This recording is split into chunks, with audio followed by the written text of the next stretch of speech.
No sia boade mama ye mamu nyina ache ne mu akwaba ne mamu nyina afihia pa afisa se na nkwane ahoɔdene ɛwɔ hɔ madaroma motetimu afie mu na mo hwɛ yedi ensema hodo ato omayi mu no ebraso se ye yibi edebremu anopa nsemi dɔso ne yetodwa wo mu bi ya wo betie ni wakyere nipa baako a wono kuani watwitwa ne sekan pa enyekuma yɛde sansem ne nkyere mu no ebebremu na afei yakɔ yensem foforo nso emu na adehye ya wo mo wo pram poso se de ekuro mu nyina obi a gyade efise fuo tanka bi akɔhwe wakum nipa mienu fuo anu wo mti wanhwe ya na de bibi foforo nti obi amɔ no ho ban sansam no ene nsem bi na no pay me de bro Adom TV Badwam kase Facebook/Adom TV kase no wo Go TV 176 DSTV 280 medin de afia amankwa tamaklo afia ni de mutie se de nsem ni kyeremu ankasa etie wakyere nipa baako efa okuani ya ne din de kwabnebo ya nipa ebi etwitwa ne sekan ewasen awiesu ya sese ya make say o konfo no che teaching hospital la doctor fo gina no so ehwe no ofise ni pra no emuoden adanse fo susu se nipa ya wo makyere ni na ansana wo ebesi no no ota ne kwabnebo enya ntokwa pa enti bambofo afre no se be ye beboa na hwehwemu akoso Adom TV kase etwaso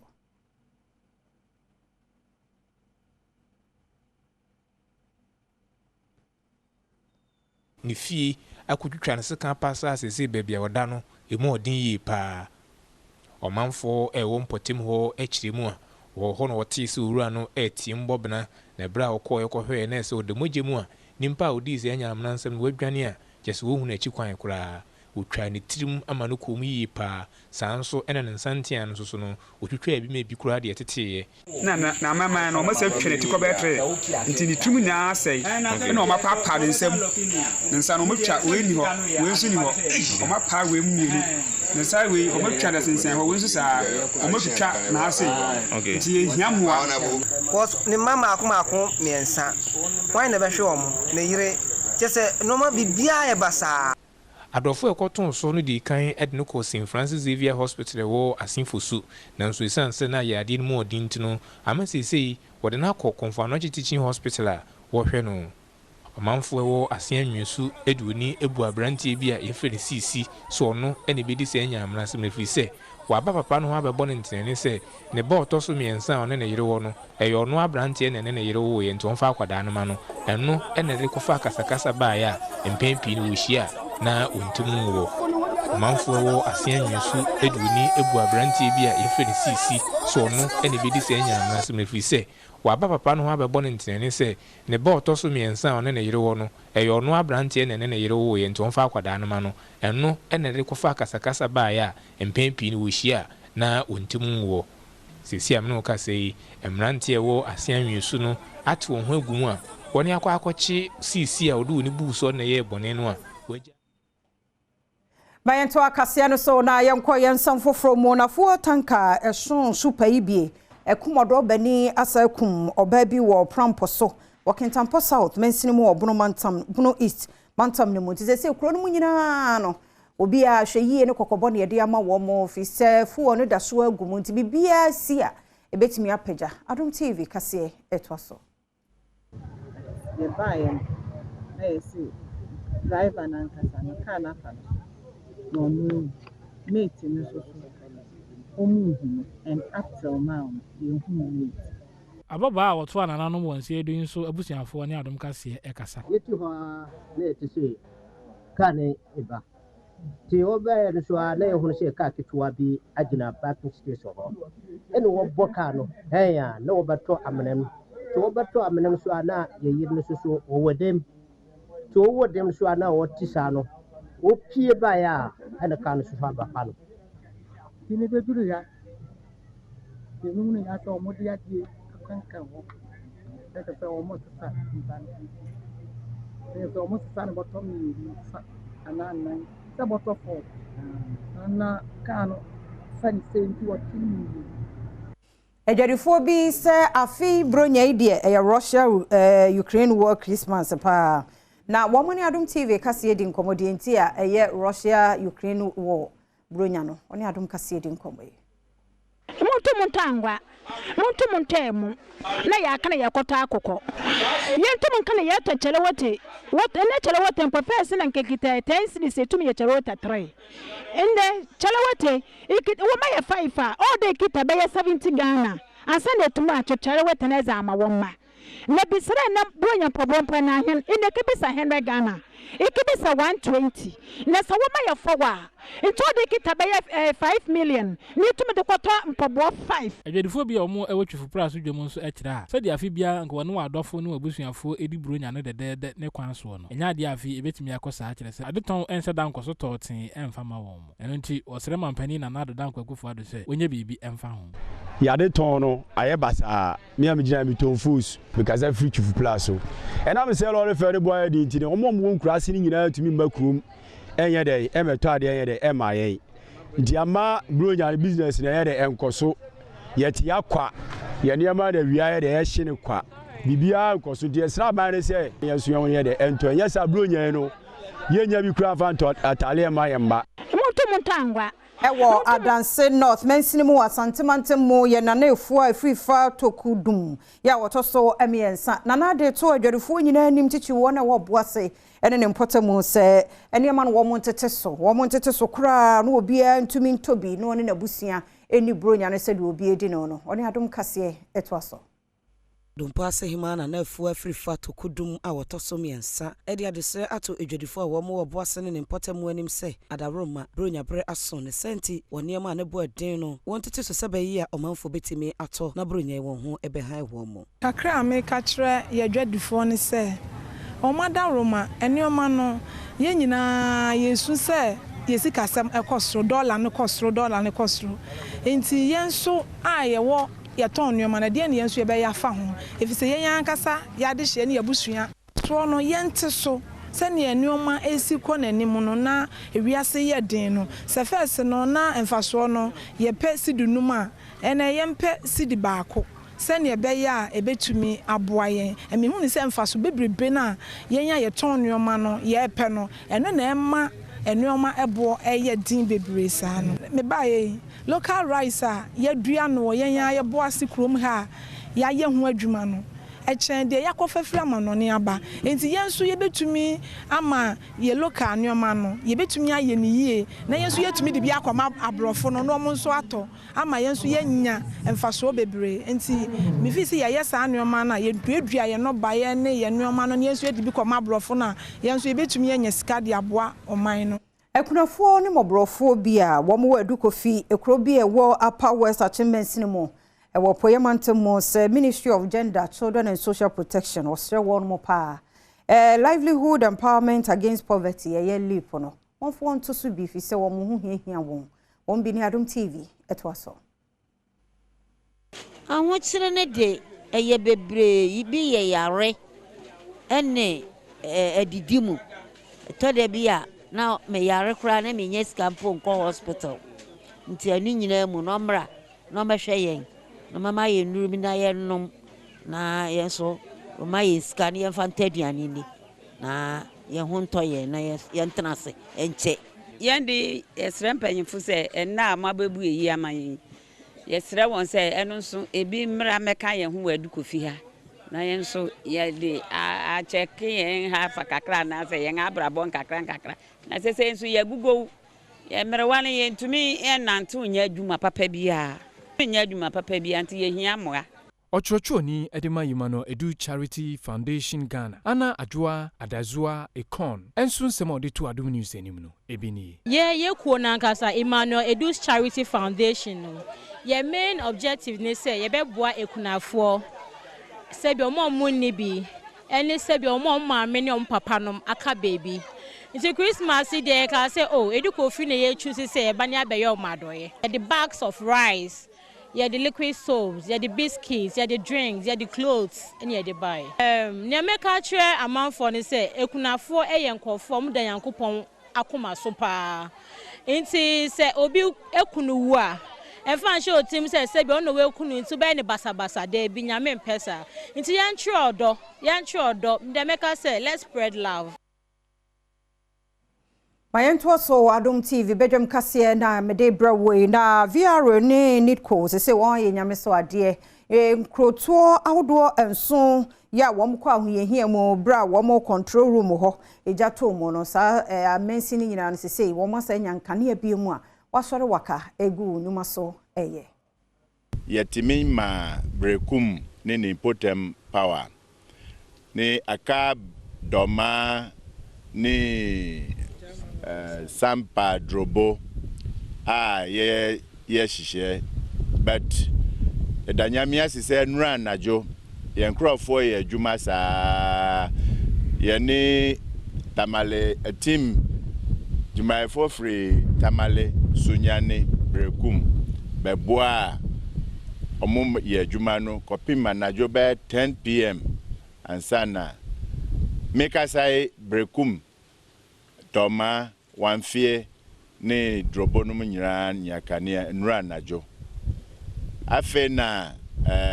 ye be hwehwem de ekoso problem no Bruno mantam so afọ jase na wusu ba na hene enso de abasobode e ma net kwadwumakuo ni se wo mu antra wonto so na emum wasore aye adwuma se de be ye omanfo ebenya nkane a ententem so de ade won dwuma eja wo ye to nkane mu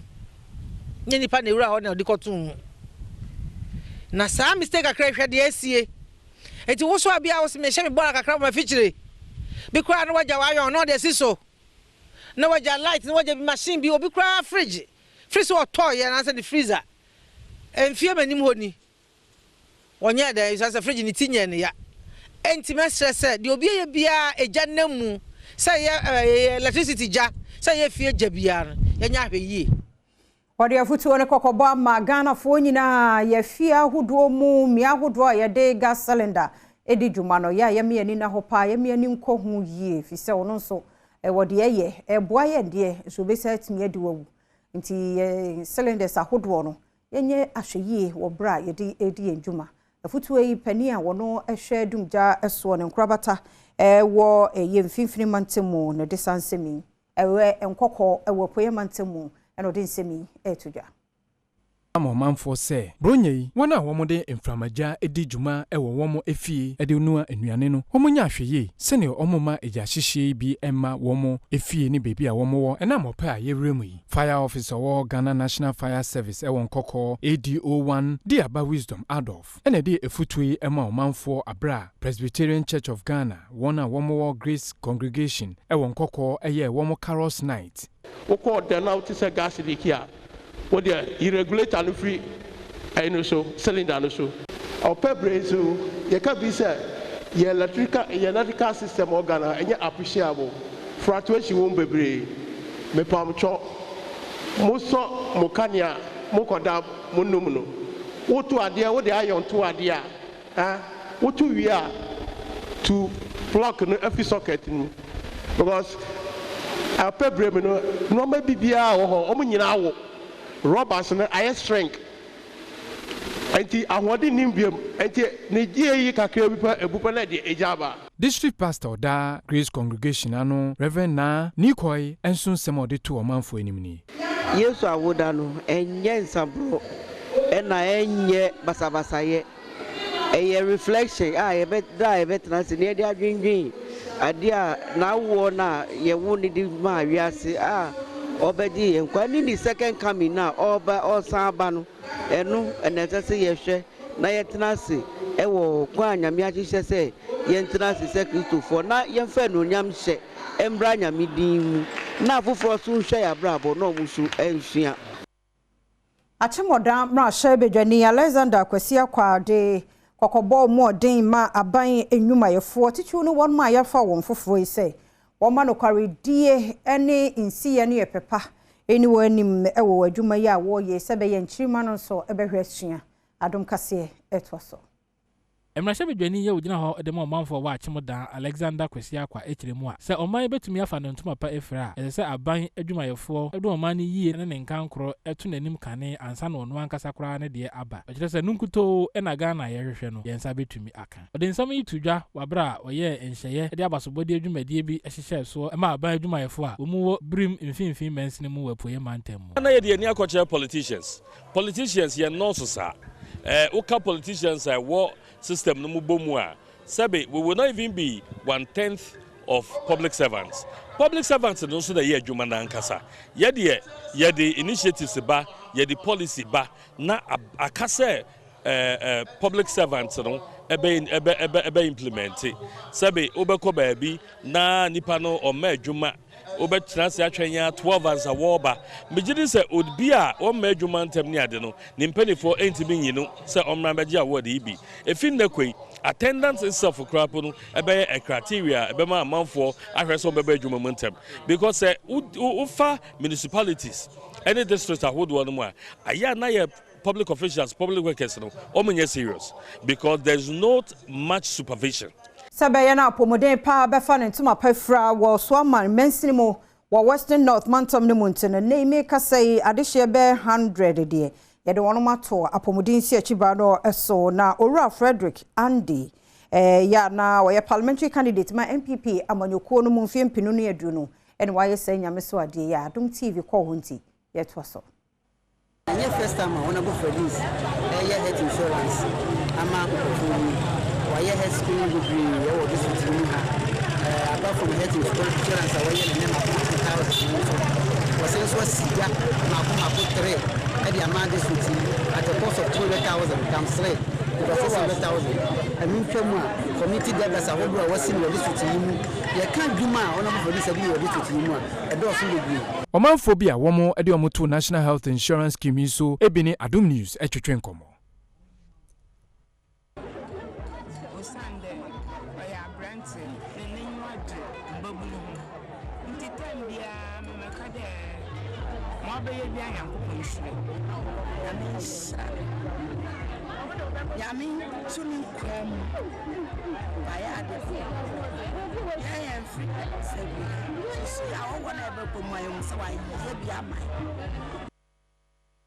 Mensin crash penny de ma de hye woden chembo mensin mo ye Seth bring crying ofosu watu na de hye ni nyina for senyi yimu ne ntiantia ne kasa bia entene semfata ya de gu ye nuan mo asabi wadi demo no kebe ya yenya ye fisi wo ye nipa sa ye ya ye nkwanhia na ato won mo kwan mu a won so ebia wanhwe wo hu ye kakra bi ebetimi asie nti ma ye ntwetwe wo mo emu won woni abomfie bia woni Adom kase edi nkomoyi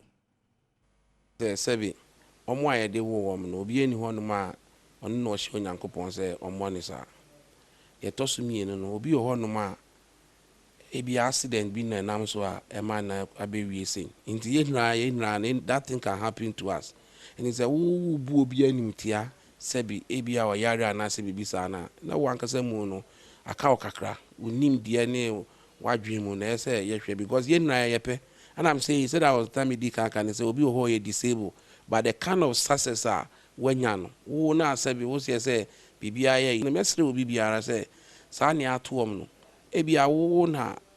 antu, but we need say, Oko wa na say, Oba na say, we knew ebi kran, so I didn't beat me atuom. The message independent, I say, need ye BBI, say, the more mona, ye kwatena radio, so ye differ wa, na almost say, be no yare, and ye did you a more for any idea in nano, and same fata. The moment you na yemfe nidie mo mo se omo nso eye nipa te sese ne yenso yetie na eno achi na wono mo awansa eso ayedi etise yesu bi nso de abasobode emma assembly bedwaku no se wo mu etie won sufre na wabekọ won mo a etise wo kire se chede a wode abere won no wo nso ebesom ye di ayadwuma se de be ya wo nso eho behen ha won Badwam bebre because me tompe otaba me ni bi nti me top blog ansa na me de beguso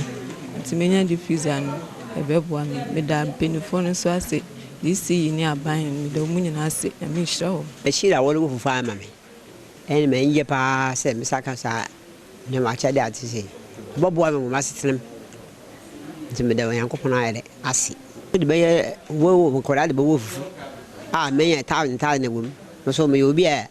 man to talk cocoa. Tea me away at a child, a Badwam must system.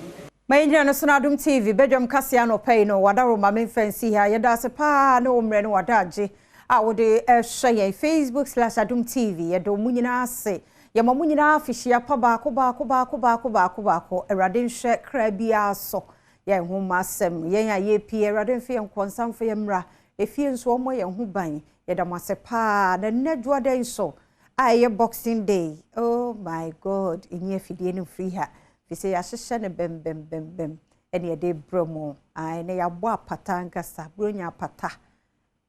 enwom ne isu sister Sunday nsu wo mu de ahu se entertainment prefect